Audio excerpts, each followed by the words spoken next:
Hari ohm and good morning. കുട്ടികളെ കുറച്ച് ദിവസത്തിന് ശേഷമാണ് ഞാൻ ക്ലാസ് എടുക്കുന്നത്. എനിക്ക് തീരെ പറ്റാത്ത ചില സാഹചര്യങ്ങളുണ്ടായി, അതുകൊണ്ടാണ്. നിങ്ങളുടെ പരീക്ഷ അടുത്ത് വന്നിരിക്കുകയാണ്. അപ്പോൾ അതിലേക്ക് കുറച്ചെണ്ണം ഞാനിപ്പോൾ എടുക്കുന്നു. അത് മാത്രം നോക്കി പോകാനായിട്ട് ശ്രമിക്കാം. കേട്ടല്ലോ.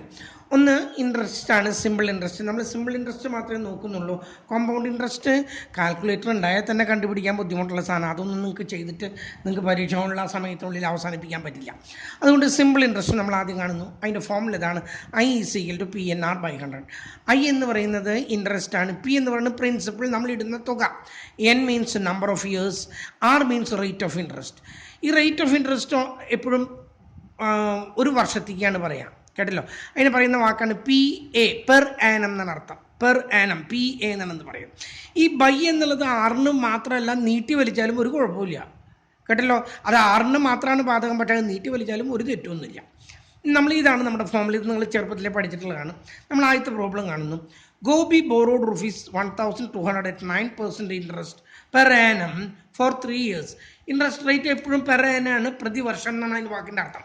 അപ്പോൾ ഗോപി 1200 രൂപ ബാങ്കിൽ കടമെടുത്തു. 9% ഇൻട്രസ്റ്റിനാണ്. ഈ റേറ്റ് ഓഫ് ഇൻട്രസ്റ്റ് എപ്പോഴും പെർസെൻറ്റേജിലാണ് പറയുക. അതിൻ്റെ അർത്ഥം 100 രൂപയ്ക്ക് 9 രൂപ, 1000 രൂപയാണെങ്കിൽ 90 രൂപ, 10,000 രൂപയാണെങ്കിൽ 900 rupees. അങ്ങനെയാണ് അത് പറയുന്നത്. എപ്പോഴും ഇത് പെർസെൻറ്റേജിലാണ് കാണിക്കുന്നത്. അപ്പോൾ നമ്മൾ എഴുതി I= ഇൻട്രസ്റ്റ് ആണ്. ഇവിടെ കിട്ടുന്നത് ഇൻട്രസ്റ്റ് ആണ് നമുക്ക്. കേട്ടല്ലോ. എന്നിട്ട് നമ്മൾ എഴുതി I എത്രയാണ്? 1200 രൂപ ഇൻറ്റു 3 വർഷത്തേക്ക് ബൈ 9/100 ഇൻറ്റു 9/100. ഈ 2 0 വെട്ടിക്കളഞ്ഞു നമ്മൾ. ബാക്കി 13 36, 36 ഇൻറ്റു 9 324. ആ കിട്ടിയത് ഇൻട്രസ്റ്റ് ആണ്, മറക്കരുത്.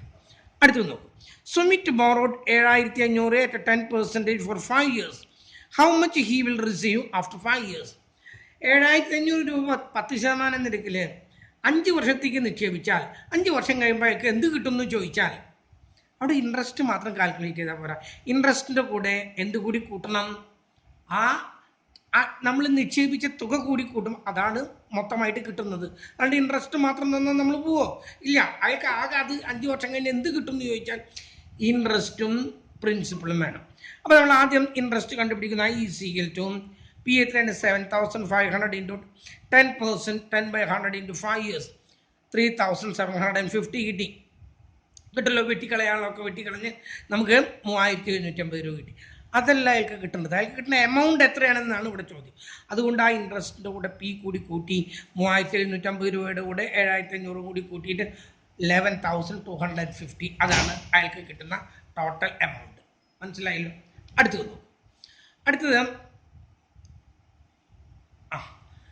What amount will yield ₹1,407 as interest in 1.5 years for 14% per annum simple interest? Simple ഇൻട്രസ്റ്റിൽ 1,407 രൂപ കിട്ടണമെങ്കിൽ വാട്ട് എമൗണ്ട്, എത്ര രൂപ ഞാൻ നിക്ഷേപിക്കണം 2 വർഷത്തേക്ക്? നമ്മുടെ ഫോമുല ഇതാണ്: I=PNR/100. നമുക്ക് കിട്ടേണ്ടത് P ആണ്. N മാറും തന്നിട്ടുണ്ട്. N തന്നിട്ടുണ്ട് 1.5 വർഷം, R തന്നിട്ടുണ്ട് 14%. ഈ ഐയും തന്നിട്ടുണ്ട് 1,407 ഇൻട്രസ്റ്റ്. 1,407 കിട്ടണമെങ്കിൽ 1,407 P തന്നിട്ടില്ല. ഇൻറ്റു 1.5 വർഷം എന്ന് പറഞ്ഞാൽ 1.5 എന്നാണ് അർത്ഥം. ഇൻറ്റു 14/100, 14/100. P അവിടെ നിൽക്കട്ടെ, ബാക്കിയുള്ളതൊക്കെ ഇങ്ങോട്ട് പോരാ. അതിന് മുമ്പ് ഈ 14നെ 100 കൊണ്ട് ഡിവൈഡ് ചെയ്യുമ്പോൾ 0.14 ആവും. അപ്പോൾ 1,407 ബൈ ഇവിടുത്തെ 1.5, ഇതിനെ 100 കൊണ്ട് ഡിവൈഡ് ചെയ്ത 0.14 = P. 1,407 ഇതിനെ ഇതുകൊണ്ട് മൾട്ടിപ്ലൈ ചെയ്യുമ്പോൾ 0.21 കിട്ടും. ഇതിനെ ഇതുകൊണ്ട് ഡിവൈഡ് ചെയ്യുമ്പോൾ 6,700 രൂപ. 6,700 രൂപ നിക്ഷേപിച്ചാലാണ് എത്ര കിട്ടുന്നത്? അയാൾക്ക് 1,407 രൂപയെ 2 വർഷത്തേക്ക് 14% നിരക്കിൽ അയാൾക്ക് ഇൻട്രസ്റ്റ് കിട്ടുന്നത്. ഓക്കെ. അടുത്തത് a sum of rupees 1,200 was lend out for 2 years and at a simple interest. He got ₹1,536 in all. Find the rate of interest. ഒരാൾ 1,200 രൂപ ബാങ്കിൽ നിക്ഷേപിച്ചു. സിമ്പിൾ ഇൻട്രസ്റ്റ് ആണ്, 2 വർഷത്തേക്കാണ്. അയാൾക്ക് 1,536 രൂപ തിരിച്ച് കിട്ടി 2 വർഷം കഴിഞ്ഞപ്പോൾ. എത്രയാണ് റേറ്റ് ഓഫ് ഇൻട്രസ്റ്റ് എന്നുള്ളതാണ്. ഈ 1,536 രൂപ തിരിച്ച് കിട്ടിയത് ഇത് മുഴുവൻ ഇൻട്രസ്റ്റ് അല്ല. കേട്ടല്ലോ. റേറ്റ് ഓഫ് ഇൻട്രസ്റ്റ് കണ്ടുപിടിക്കുന്നത് ആദ്യം ഇതിൽ നിന്നും ഈ 1,200 കുറച്ചു. ഇൻട്രസ്റ്റ് കിട്ടി 1,536. നമുക്ക് 6 കിട്ടേണ്ടത്. ഇൻട്രസ്റ്റ് കിട്ടി 1536 നിന്നും 1200 കുറഞ്ഞപ്പം 336 രൂപയാണ് ഇൻട്രസ്റ്റ്. അപ്പം നമുക്ക് നമ്മുടെ ഫോമുലയിലേക്ക് എഴുതാം I 336, P 1200, N 2. ഈ 6 നമ്മൾ കണ്ടുപിടിക്കേണ്ടത്. 6ൻ്റെ താഴെ ഒരു 100 ഉണ്ട് കേട്ടോ, അത് എപ്പോഴും അവിടെ ഉണ്ടാവണം. 6/100 6 കണ്ടുപിടിക്കണമെങ്കിൽ ഇത് ക്യാൻസൽ ചെയ്തു. 12 × 2 24, 24 ഇപ്പുറത്ത് കൊണ്ട് 336നെ 24 കൊണ്ട് ഡിവൈഡ് ചെയ്തപ്പോൾ 14% എന്ന് നമ്മൾ അവിടെ എഴുതണം. റേറ്റ് ഓഫ് ഇൻട്രസ്റ്റ് കിട്ടി 14%. ഓക്കെ, അടുത്ത് നോക്കും. അടുത്തത് പറയുന്നത് at what rate a sum of rupee money will double in 10 years. 10 വർഷം കഴിയുമ്പോൾ ഒരു സംഖ്യ ഇരട്ടിക്കണം. അതിൻ്റെ റേറ്റ് ഓഫ് ഇൻട്രസ്റ്റ് എത്രയാണ്? വാട്ട് റേറ്റ് അല്ല, വാട്ട് റേറ്റ് ഓഫ് ഇൻട്രസ്റ്റ് എന്ന് പറഞ്ഞിട്ട് വാട്ട് റേറ്റ് എന്ന് പറഞ്ഞാൽ വാട്ട് റേറ്റ് ഓഫ് ഇൻട്രസ്റ്റ് കേട്ടല്ലോ. ഇത് 6 ചോദിക്കുന്നത്. A sum of money double in 10 years. നമ്മൾ ഇടുന്ന തുക ഇരട്ടിയാവുന്നു. നമ്മൾ 100 രൂപ ഇട്ടെങ്കിൽ അത് എത്രയായി? 200 രൂപയാവണം. നമ്മൾ 10 രൂപ ഇട്ടെങ്കിൽ എത്രയാവണം? 20 രൂപയാവണം. നമ്മൾ P രൂപയാണ് ഇട്ടെങ്കിൽ അത് എത്രയാവണം? 2P ആവണം. ഓക്കെ, 100 രൂപ ഇട്ട് 200 100 രൂപ ഇൻട്രസ്റ്റും 100 രൂപ അയാൾ കൊടുത്തതും അങ്ങനെയാണ് ഡബിളായത്. 100 രൂപ ഇൻട്രസ്റ്റും 100 രൂപ കൊടുത്തതും. നമ്മൾ P ആണ് നിക്ഷേപിച്ചതെന്ന് കരുതാം. അപ്പോൾ അയാൾക്ക് 2P കിട്ടി. അതിൽ രണ്ടാമത്തെ P, 2 Pയിൽ 1 P നിക്ഷേപിച്ചത് 1 P അയാൾക്ക് ഇൻട്രസ്റ്റ് കിട്ടിയതാണ്. അതാണ് ഇവിടെ ഇൻട്രസ്റ്റിൻ്റെ അവിടെ ഞാൻ എഴുതി P എന്നാണ്. I = PNR/100 എന്നുള്ളടത്ത് I എത്രയാണെന്നാണ് പറഞ്ഞത്? നിക്ഷേപിച്ചതൊക്കെ തന്നെയാണ് കിട്ടിയത്. P ആണ് ഞാൻ നിക്ഷേപിച്ചത്. P ആണ് അത് നമ്മളോട് പറഞ്ഞതിൻ്റെ ഇരട്ടിയായി. അതിൽ പകുതി ഇൻട്രസ്റ്റ് ആണ്. P കിട്ടി = P നിക്ഷേപിച്ചു. 10 വർഷത്തേക്ക് റേറ്റ് കാണണം. Rate by 100. ഇനി നോക്കൂ, ഒരു വരി വിട്ടുപോയി ഞാൻ. പോട്ടെ. 10 × P 10P. ഓക്കെ, ഞാനിന്ന് എഴുതാം. ഞാൻ എഴുതി വന്നപ്പോൾ തെറ്റിപ്പോയി, ശ്രദ്ധിക്കാം. ഇവിടെ നിന്ന് ശ്രദ്ധിക്കാം. അടുത്ത സ്റ്റെപ്പ് എഴുതണം കേട്ടോ. P അവിടെ നിൽക്കട്ടെ. ഇവിടെ എന്താ കിട്ടിയത്? 10 × P 10P R/100. ഓക്കെ, ഈ 100 ഇങ്ങോട്ട് പോയി. അപ്പം എത്ര കിട്ടിയത്? 100P. ശരിയായില്ലേ? 100 ഇങ്ങോട്ട് പോയി. ഈ 10P ഇവിടെ ഗുണിക്കാൻ ഉള്ളത് ഇവിടെ വന്നപ്പോൾ എന്തായി? മൾട്ടിപ്ലൈ ചെയ്യാനായി. = R. ഈ 10P ഇതിൽ എത്ര പ്രാവശ്യം പോകുന്നത്? 10 പ്രാവശ്യം മൾട്ടിപ്ലൈ ചെയ്യും. മൾട്ടിപ്ലൈ ചെയ്യുമ്പോൾ ഇത് കിട്ടും. അപ്പോൾ എത്ര കിട്ടിയത്? 10% ആണ്. ഇല്ലെങ്കിൽ വേറൊരു വഴി ഇത് തന്നെ കേട്ടോ. P = P. ഈ 0യും ക്യാൻസൽ ചെയ്ത് പോയി. ബാക്കി എന്താ ഉള്ളത്? R/10. ഈ 10 ഇങ്ങോട്ട് കൊടുന്നു. 10 ഇങ്ങോട്ട് കൊടുന്നു. അപ്പം എന്തായി? 10P = PR.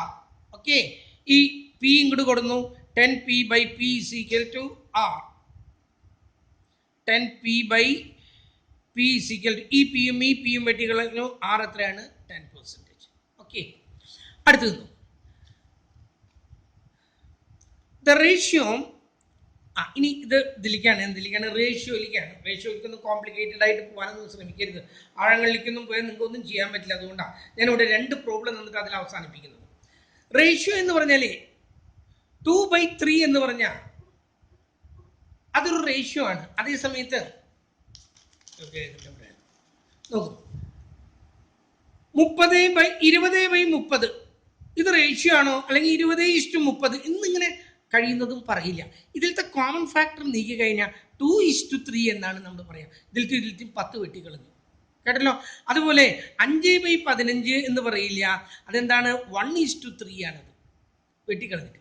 എന്നിട്ട് ഇത് എഴുതുമ്പോൾ റേഷ്യോ എഴുതുമ്പോൾ എപ്പോഴും 1:3 എന്ന് പറഞ്ഞാൽ അതിൻ്റെ അർത്ഥം എന്താ? 1/3 എന്നർത്ഥം. അതുപോലെ n/m എന്ന് പറഞ്ഞാൽ അതിൻ്റെ അർത്ഥം എന്താ? n/m എന്നാണ്. അപ്പോൾ ഇവിടെ ഒരു കോമൺ ഫാക്ടർ ഉണ്ട്. 2:3 എന്ന് പറഞ്ഞാൽ ഇതല്ല സംഖ്യ. ഇതിനെയും 10 കൊണ്ട് മൾട്ടിപ്ലൈ ചെയ്യണം, ഇതിനെയും 10 കൊണ്ട് മൾട്ടിപ്ലൈ ചെയ്യണം. ഇവിടെ 1:3 എന്ന് പറഞ്ഞാൽ 1ഉം 3ഉം അല്ല സംഖ്യ. 1നെയും 5 കൊണ്ട് മൾട്ടിപ്ലൈ ചെയ്യണം, 3യെയും 5 കൊണ്ട് മൾട്ടിപ്ലൈ ചെയ്യണം. ആ മൾട്ടിപ്ലൈ ചെയ്യേണ്ട സംഖ്യ കണ്ടുപിടിക്കുക. അതാണ് നമ്മുടെ റേഷ്യോയിലത്തെ നമുക്ക് ചെയ്യാനുള്ള പ്രശ്നങ്ങൾ. തന്നോ the ratio of the present age of father to that of son is 5:3. അച്ഛൻ്റെയും മകൻ്റെയും ഏജിന്റെ റേഷ്യോ 5:3 എന്ന് പറഞ്ഞാൽ അച്ഛൻ്റെ വയസ്സ് 5ഉം മകൻ്റെ വയസ്സ് 3ഉം അല്ല. അങ്ങനെ തെറ്റിദ്ധരിക്കല്ലേ.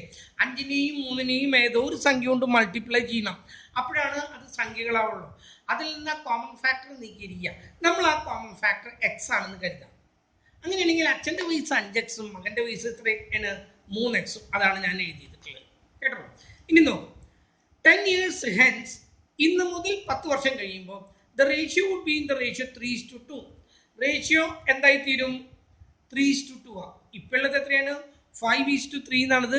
10 വർഷം കഴിയുമ്പോൾ 3:2 എന്നാവും. What is their present age? ഇപ്പോഴത്തെ അവരുടെ വയസ്സ് അറിയണം. ഇപ്പോഴത്തെ അവരുടെ വയസ്സ് ഞാൻ പറഞ്ഞു 5ഉം 3ഉം അല്ല, 5x-ഉം 3x ആണ്. ആ കോമൺ ഫാക്ടർ എത്രയാണെന്നുള്ളത് എക്സ്, അത് വേല നമുക്ക് കണ്ടുപിടിക്കാം. എന്നിട്ട് പറയുകയാണ് ഇന്ന്. അപ്പോൾ ഈ 5:3 എന്ന് പറഞ്ഞാൽ 5/3 എന്നാണ്. 5x/3x എന്നാണ് അത് കറക്റ്റ്. കേട്ടല്ലോ? എക്സ് കോമൺ ആയിട്ട് വെട്ടിക്കളഞ്ഞതാണ്. ഇനി ഈ 10 വർഷം കഴിയുമ്പോൾ 5x-ന്റെ കൂടെ 10 കൂട്ടുന്നു ബൈ 3x-ന്റെ കൂടെ 10 കൂട്ടുന്നു ഈസ് ഈക്വൽ ടു അവരുടെ റേഷ്യോ എത്രയായി? 3/2 എന്നായി തീർന്നു. അപ്പോൾ അവരുടെ വയസ്സിന്റെ കൂടെ 10 വെച്ചിട്ട് രണ്ടാളുടെയും കൂടി കൂട്ടിയാൽ ആ റേഷ്യോ എത്രയായി? 3/2 എന്നായി. ഇനി എക്സിന്റെ വില കണ്ടുപിടിക്കണം. ഈ 2 ഇവിടെ നിന്ന് ഇപ്പുറത്തോട്ട് കൊണ്ടുവരായി. 3x + 10 അപ്പുറത്തോട്ട് കൊണ്ടുപോയി. 2 ഇവിടെ കൊടുത്തപ്പോൾ 2 × 5x + 10 is equal to 3 × 3x + 10 കിട്ടി. ഇനി 2 × 5 10x, 2 × 10 20 is equal to 3 × 3x 9x + 3 × 30 3 × 10 30. നമുക്ക് ഈ 9x ഇപ്പുറത്ത് കൊണ്ടുവരാം. 9x - 10x - 9x, ഈ 20 അപ്പുറത്തോട്ട് കൊണ്ടുപോവുക. ഇവിടെ 30 × 30 - 20. 10x നിന്ന് 9x പോയാൽ എത്രയാണ്? x എന്ന് കിട്ടി. 10x നിന്ന് 9x പോയാൽ x എന്ന് കിട്ടി. 30ൽ നിന്ന് 20 പോയാൽ എത്ര കിട്ടി? 10 കിട്ടി. എക്സിന്റെ വില കിട്ടി. അവരുടെ വയസ്സ് എത്രയെന്നാ പറഞ്ഞേ? 5x-ഉം 3x ആണ്. പ്രസന്റ് ഏജ് എന്ന് പറഞ്ഞാൽ 5 × x-ന്റെ വില 10, 50 വയസ്സ്. 3x എന്ന് പറഞ്ഞാൽ 3 × 10, 30 വയസ്സ്. ഇതാണ് അച്ഛൻ്റെയും മോൻ്റെയും ഇപ്പോഴത്തെ വയസ്സ്. ഇതാണ് ഈ 10ഉം 10ഉം ക്യാൻസൽ ചെയ്തപ്പോൾ 5:3 വന്നത്. ഇതിന്റെ രണ്ടിൻ്റെയും കൂടെ 10 വർഷം കണക്ക് കഴിഞ്ഞുകൂട്ടാ. 10 വർഷം കൂട്ടുമ്പോൾ ഇയാളുടെ വയസ്സ് 60 ആവും, അയാളുടെ വയസ്സ് 40 ആവും. അപ്പോൾ ഇതിന് രണ്ടിനെയും 20 കൊണ്ടും ഡിവൈഡ് ചെയ്താണ് ഇപ്പോഴത്തെ റേഷ്യോ 3:2 ആകുന്ന അവസാനം പറഞ്ഞിട്ടില്ലേ? ആ 3:2 ഇങ്ങനെയാണ് ആയത്. അതൊന്നും നിങ്ങൾ നോക്കേണ്ട കാര്യമില്ല. പ്രസന്റ് ഏജ് മാത്രം കാണാനായിട്ട് ശ്രമിക്കാം. അടുത്തത് ശ്രദ്ധിക്കാം. അടുത്തത് the monthly salaries of 2 persons are in the ratio 3:5. രണ്ടാളുടെ സാലറിയുടെ ratio 3:5. 3:5 അല്ല, അത് 3x-ഉം 5x-ഉം ആണ്. 3x/5x എന്നാണ് ശരി. If each receives an increase of ₹20 in salary, അവർക്ക് രണ്ടാൾക്ക് 20 രൂപ വെച്ച് കൂടുതൽ കൊടുത്താൽ the ratio will be 13:21.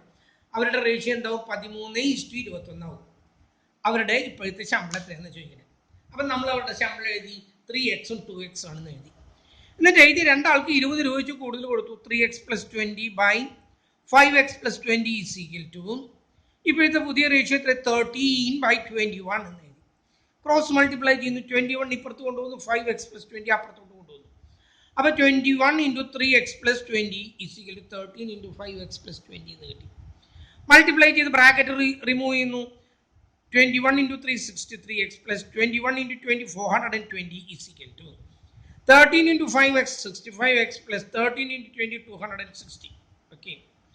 ഇനി എക്സ് അപ്പുറത്തോട്ട് കൊണ്ടുവന്നു, സംഖ്യകളൊക്കെ ഇങ്ങോട്ട് കൊണ്ടുവരുന്നു. 420ൻ്റെ അവിടേക്ക് 260 കൊണ്ടുവരുന്നു. 420 - 260. 65x-ൻ്റെ ഇടയ്ക്ക് ഈ 63x കൊണ്ടുവന്നു. 65x - 63x.